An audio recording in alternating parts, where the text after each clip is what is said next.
Guys क्या आपको पता है कि 5G इंटरनेट किसी विदेशी विज्ञानी की देन नहीं है बल्कि एक भारतीय की देन है। जी हां गाइस, फादर ऑफ साइंस कहे जाने वाले हमारे ग्रेटेस्ट साइंटिस्ट जगदीश चंद्र बसु ने ही हमें 5G इंटरनेट टेक्नोलॉजी दी थी। दरअसल जगदीश चंद्र ने 1895 में कलकत्ता के प्रेसिडेंसी कॉलेज की प्रयोगशाला में एक ऐसी वेव की खोज कर ली थी जो 5G जैसी टेक्नोलॉजी को लाने के लिए काफी कामगर थी और इसी वजह से उन्हें साल 1897 में रॉयल इंस्टीट्यूट ऑफ लंदन में डेमोन्स्ट्रेशन के लिए बुलाया गया था, जहां उन्होंने साइंस की प्रगति के लिए अपनी इस खोज को पब्लिक डोमेन में ही रखने का डिसीजन लिया था। लेकिन 3 साल के अंदर ही एक इटालियन साइंटिस्ट ने उनकी इस खोज में मामूली से बदलाव करके उसे अपने नाम पर पेटेंट करवा लिया था, जिसके लिए इस साइंटिस्ट को नोबेल प्राइज भी दे दिया गया था। लेकिन 120 साल बाद साल 2012 में जब असली सच सामने आया तो सबको पता चला कि जगदीश चंद्र बसु ने ही इसकी खोज की थी। गाइस, आज हम जगदीश चंद्र जी की इस खोज की वजह से ही 5G टेक्नोलॉजी तक पहुंच पाए हैं। उनके इस योगदान के लिए एक हार्ट तो बनता है और ऐसे अमेजिंग वीडियोस के लिए A2 मोटिवेशन चैनल को सब्सक्राइब जरूर कर लीजिएगा।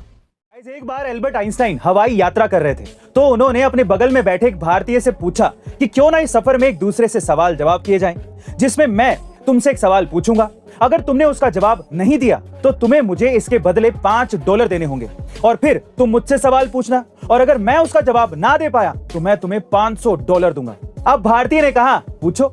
तो आइंस्टाइन ने उससे अपना पहला सवाल पूछा कि बताओ यहां से चांद कितनी दूरी पर है।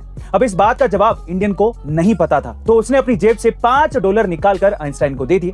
अब उस इंडियन की बारी आई तो उसने आइंस्टाइन से पूछा कि ऐसी कौन सी चीज है जो पहाड़ पर 3 पैरों से चढ़ती है और 4 पैरों से नीचे उतरती है। अब इस सवाल पर तो आइंस्टाइन भी सोच में पड़ गए। उन्होंने अपनी पूरी साइंस नॉलेज सब कुछ लगा ली और लास्ट में हार मानकर $500 उस इंडियन को दे दिए। फिर आइंस्टाइन ने कहा कि तुम इसका उत्तर तो बताओ। तो उस इंडियन ने तुरंत अपनी जेब से $5 आइंस्टाइन को निकाल कर दे दिए और कहा कि मुझे भी नहीं पता। Guys, don't under estimate the power of Indians.